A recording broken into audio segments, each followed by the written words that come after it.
আমার স্বরচিত কবিতা টাপরি দোকানটি, কলমে ও পাঠে আমি স্বপ্না মজুমদার। সেই পাহাড়ি টাপরি দোকানটি বেশ জমজমাট।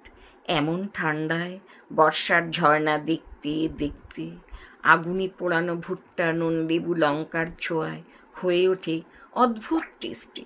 সঙ্গে এক ভাঁড় গরম চা, কান্দা পকোড়া। বাঁশের বেঞ্চে বসে পা দোলানো, ঝর্ণার প্রচণ্ড শব্দ, ঢেউ খেলে লাফিয়ে চলেছে পাহাড়ি এবড়ো খেবড়ো পথ ধরে। এমন বর্ষার রূপে মোহাচ্ছন্ন মন, আমি প্রাকৃতিক সৌন্দর্য ভালোবাসি। বিভোর হয় আমার দুটি চোখ, আমার মন ভেসে চলে ঝর্ণার গতিপথে।